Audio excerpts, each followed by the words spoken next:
Joe Sinacore is the Vice President of Network Development, responsible for new center acquisition, center development, training, and education at the National Kidney Registry, the world's most successful paired kidney exchange program. And it all started, if you guys heard Carol, from Garrett Hill and the desire for him to help his daughter get a kidney. Joe is, let me see, NKR since his conception in late 2007, and had previous work with NKR's founder, Garrett Hill. Joe speaks frequently at many public events and medical conferences, and he's going to tell us how NKR is changing the kidney match. So welcome to Hope Week, and thank you for sharing your knowledge. Thank you so much for having me here, Lori, and it's really nice to be with everyone. As Lori said, you know, we're National Kidney Registry is we are the largest paired kidney exchange group in the world. Our goal is to facilitate well-matched living donor kidney transplants and protecting donors, the living donors who actually make this happen, right? Because without the living donors, we can't proceed with what we do. We have done, as of today, 6,482 of these paired kidney exchanges since we started on Valentine's Day of 2008 with our first swap. We do about 100 a month now. We work with 100 member transplant centers all across the country, including Hawaii. That's the one center I haven't gotten a chance to visit yet, but I hope I do. Having all of these transplant centers working in our program allows those centers to put their patients and donors into our program, into a large national pool, and allows us to facilitate many matches for these people and keep this thing moving with a vibrant program. For those of you who don't really know what a paired kidney exchange is, a paired kidney exchange is when you have a patient who has a living donor, someone in their circle of family or friends who has stepped up to give the gift of life as a living donor, wants to donate, and they are either not compatible by blood type and by cross match, meaning that the patient's immune system has created some antibodies that will target those, what they call non-self antigens. These are the different tissues that are coming from someone who's not you, right? And as long as if the cross match is good and the blood type is good, and some of the other factors are good too, like the anatomy and so forth, the doctors and nurses will decide that they can proceed with that transplant. But often these people are not compatible. And sometimes even if they are compatible and they're a negative cross match and the blood type is good, a match as well, the match itself is all of the antigens are different than your own, which means your immune system could have a higher probability of making antibodies that could cause that kidney to be rejected, 5 years, 10 years down the line, which is something that we're trying to avoid, right? We don't want people coming back for a second transplant unless they absolutely have to. They want to get as much life out of that graft as possible. So improving upon the matches is also something that we will do with what we call compatible donors, patients who come to the table with a compatible donor, but they want to trade up to an even better match, okay? Now, the simplest form of a paired exchange is what we call a closed loop exchange. And you see in this picture here, you have a mother and a son who are not compatible, and a husband and wife who are not compatible with each other, right? But the matching system looks in the pool. There's typically about 200 other pairs, mother, son, husband, wife pairs throughout the country. Could be best friend pair, right? Anybody, right? Anybody who could be a living donor. And the matching system identifies, oh, look, this mom here is a great match for this wife down here, and this husband here is a good match for the mother's son over here. So all 4 parties go to surgery around the same time. The kidneys are taken out, and then we pick them up and we ship them around the country. And when they arrive at the other centers, they put the kidneys in to those recipients, and those kidney swaps have been completed, right? Now, this is a closed loop exchange, but many of exchanges are started by a Good Samaritan donor, someone who just wants to donate to a stranger. So they would front end an exchange like this, and it would form in a chain. The chain would domino forward. So each party would get a kidney, and their donor would donate to the next person. And you've probably seen these stories published in the news. We're lucky enough to be published on the front page of the New York Times for a 30-way kidney swap we did years ago. We used to do much longer chains, but because we have so many Good Samaritan donors starting chains these days, and voucher donors, who I'll talk about in a moment, we've been able to start lots of chains and keep them nice and short, and then end those chains to waitlist patients or voucher recipients. So that's the, kind of how paired exchange works. And the more of those we can do, we get better matches. And of course, better matches lead to better outcomes, and also to getting people off the wait list as quickly as possible, so they're not waiting for a deceased donor kidney and sitting on dialysis. Now, this also enables people who are not on dialysis yet, but their kidney function's dropping, to get a preemptive transplant as well, which is also helpful. Now, the compatibility is no longer that important. So if you find a living donor, then your donor can go into the exchange and start as a voucher donor. And I'll talk more about that in a second. Now, one of the things that drives me crazy sometimes is I'm driving down the road and I see a big billboard. It says, "Bob needs a kidney. Can you help? Looking for an O donor." That's terrible. You just told everybody driving down the road who's an A blood group or a B blood group donor that they can't donate, and they just keep on driving, right? They shouldn't say looking for an O donor. They should say looking for a living donor, period. Because it doesn't matter if the donor's incompatible. If they're not, that's what this is for. This is for overcoming that incompatibility. So we don't worry about that. So we talked about how paired exchange typically, and we had the donors and recipients going to transplant. Well, the donor is going to donate first on the same day, and we pick up the kidneys, and the kidneys arrive usually that day or the next morning if it's on a red-eye flight coming from the West Coast. Everybody kind of goes to surgery around the same time. But what happened was, over the years, we had a lot of people who came to the table and said, "Listen, I'm a donor for my cousin, and I'm in the military, or I'm a school teacher, and I only have a month off or 2 months off in January. And my recipient's not really ready for transplant yet. Can I just donate my kidney now and give them a voucher for later?" And we said, yes, you can do that. So what we did was we started having voucher donors donate their kidney. So this is a donor, just like this mother here was a paired donor, right? But she would then donate here without her son receiving a kidney later. Wait, was it her son? Yeah, it was her son. I'm sorry. And then she would donate, let's say in January when she's available. She would start this little chain of transplants. And then at a later date, when the son is ready, the son can put on the end of a different chain and redeem the voucher later. So this is paired exchange separated in time, and it's made it much more convenient for the parties to go to surgery at different times. It also allows the parties to be there for their for their donor or the recipient, or vice versa, and be their caregiver after they go through the surgery. Because in the typical scenario where the mother and the son are going to surgery around the same time, they're both in the hospital at the same time, so they can't take care of each other. And when they go home, that's going to be hard for them to take care of each other too. But if they go at different times, of course, that makes it more convenient for everybody. So voucher donation is now 90% of the time in the paired kidney exchange, the donors are donating in advance, and then the recipients are redeeming their voucher later.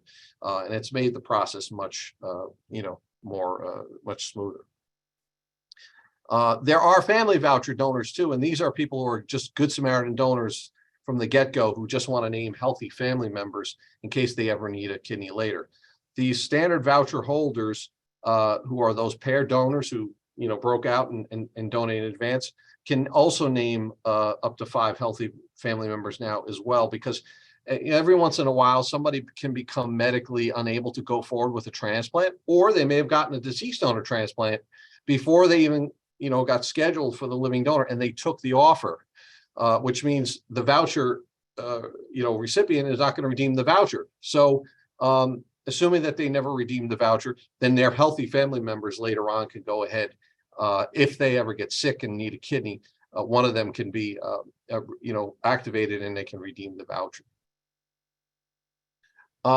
What we do is protect the donors as well. As I said early on, there are a number of different donor protections we add for every avail to every donor who donates through our program, and it's called Donor Shield, and it includes cost reimbursement, which is lost wage and travel reimbursement. Lost wages up to $2,000 a week for up to 6 weeks if they need to take off that much time. Of course, the travel and lodging to go to the hospital to donate their kidney.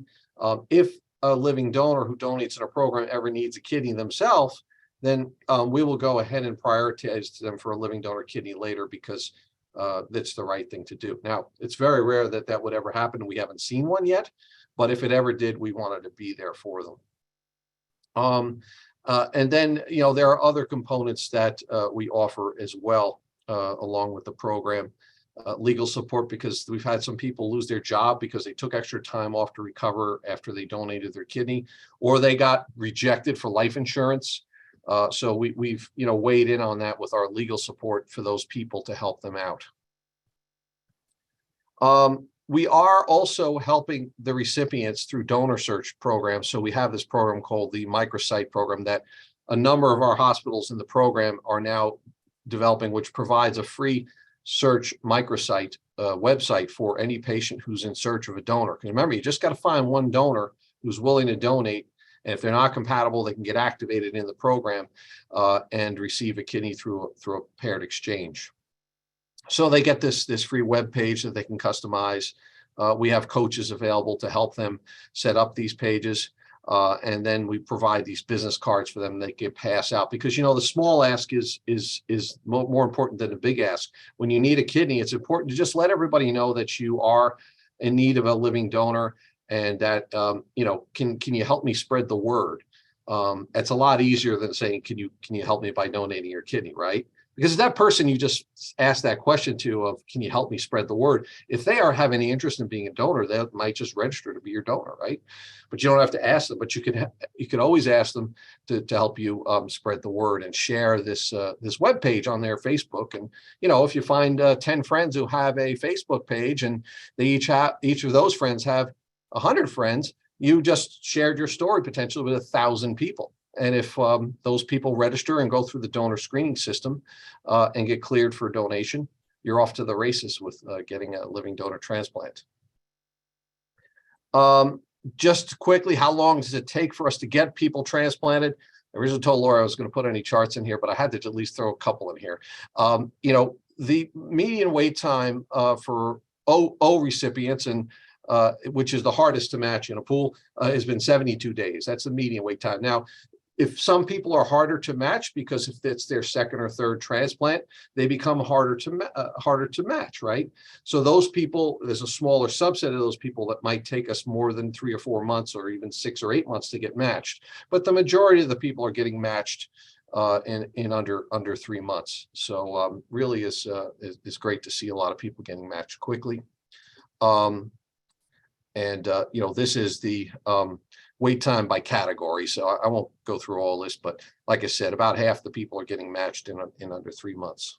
How are the patients doing? So because we've done so many of these things, we know we have Dr. Dori Sajev from NYU and his research team taking our data and looking to see how many of these patients, their grafts are still functioning. And when we look at graft failure rates, when we get out 5 years, there's only a 6% graft failure rate when we get out at 5 years. And that's because, and it's 9% lower than just living donor transplants in the United States as in general. And it's really exciting. And the reason it's lower with patients who get transplanted NKR is because of the large pool of donors allows us to find a better genetically cleared match than they would if they got matched elsewhere. So that's just an important thing for people to know. Where are we going for the future? We're taking matching to the next level. So we used to look at what you call the 6 antigen match. Antigens are those proteins that make up our tissues, right?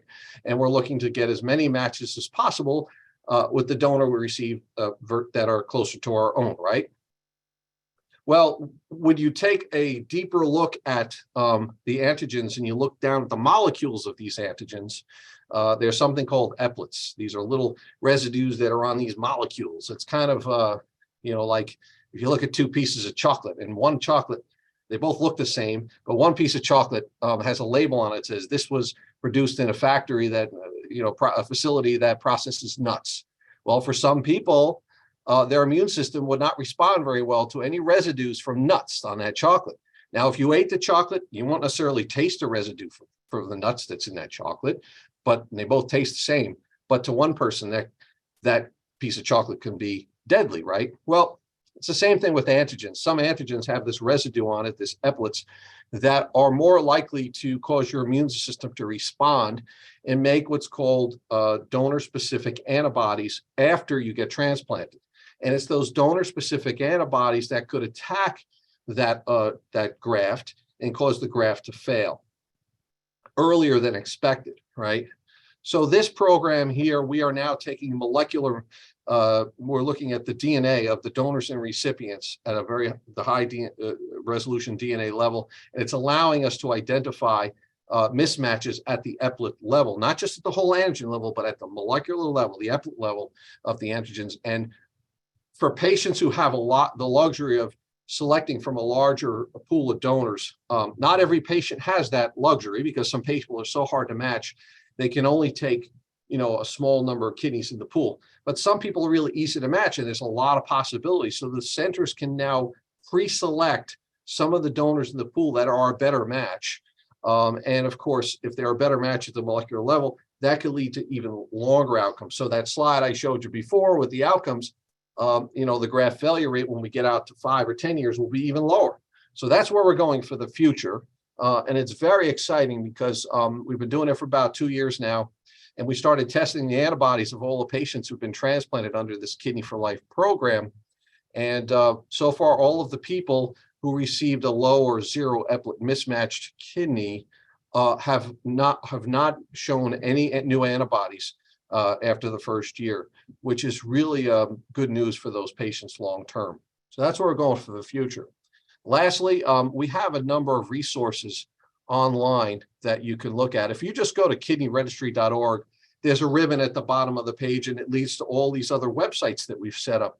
There's a site here that talks about the Donor Shield program for donors, a center listing service that shows all the centers that are listed in our program, the Kidney for Life program, the findakidney.org website, which talks about microsites and things like that.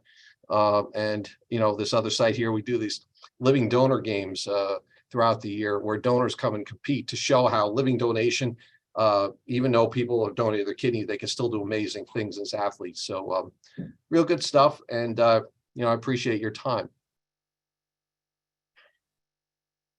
Thank you, Joe.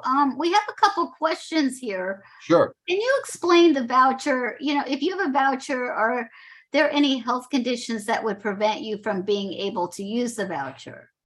No, I mean, basically it all boils down to if you are transplantable, right? If you're in a transplant center and you've been approved for transplant, either from a deceased donor or a living donor, and you happen to also have a voucher, then there's no restrictions on that. That voucher can be activated and redeemed. And it would have to be at an NKR member center in order for that to happen. So we have 102 centers in the program right now. But if a patient needs to be well enough to be able to utilize. That's right. That's right.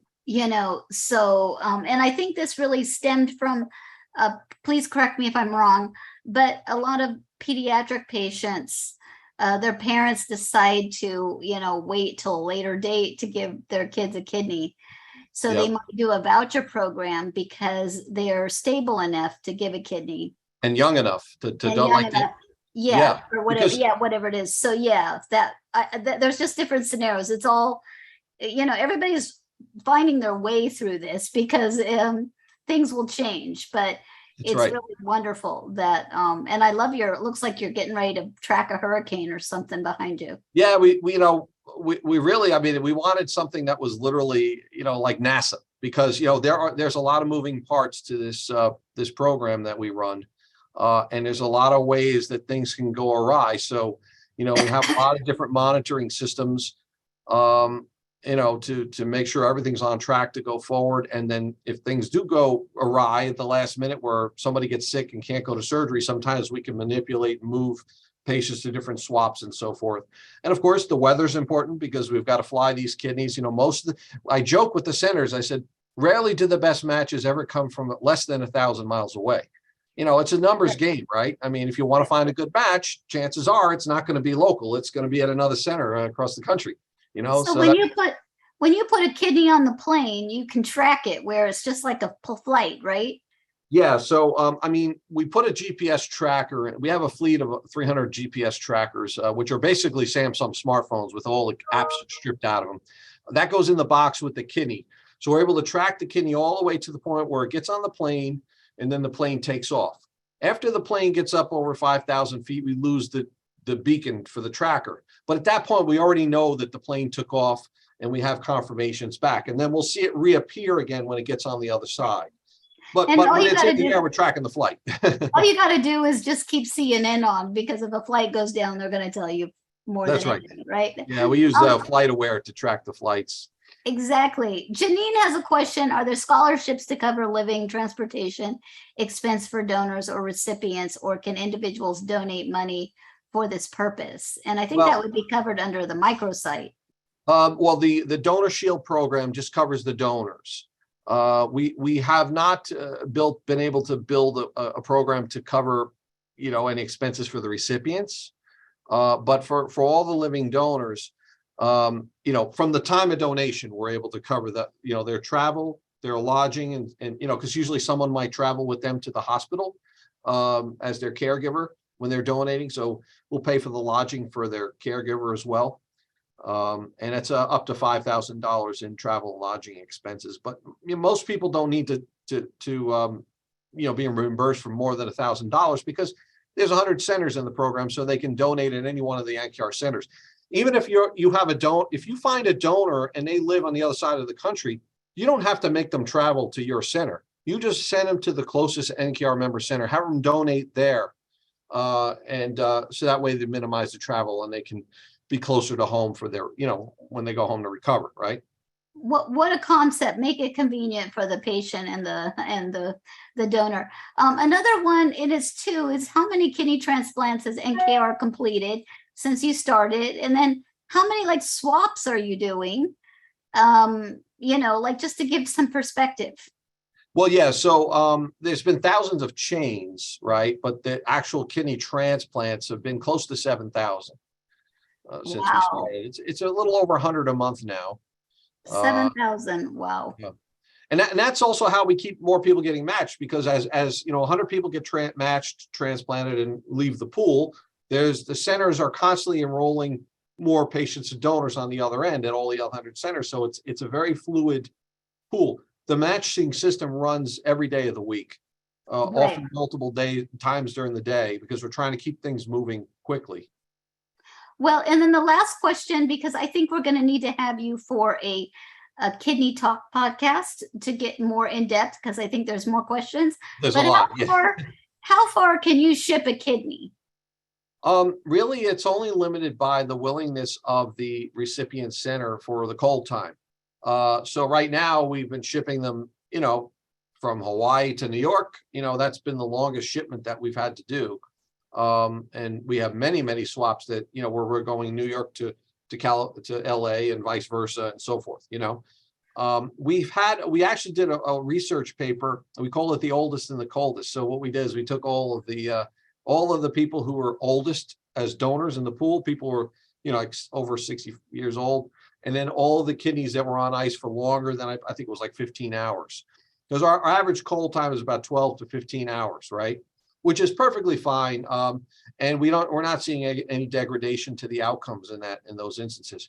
We had about 3 cases where the kidneys were on ice for 40 hours because there were some technical issues, and the donor recipient surgeon sent the kidney back to the donor hospital. They didn't like the kidney or whatever, and they still put it in someone else and it worked fine, But I go back to the late Dr. Paul Terasaki, who did research.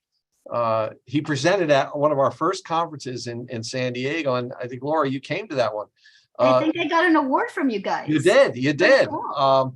And he had tested this with dog kidneys in the 70s. He was so excited, to hear that an organization was now shipping lots of living donor kidneys, because he said, in the 70s, I did this with dogs and the dogs did fine. Take one kidney and from another and send it to, he had a dog kidney on ice for 60 hours and it still worked great.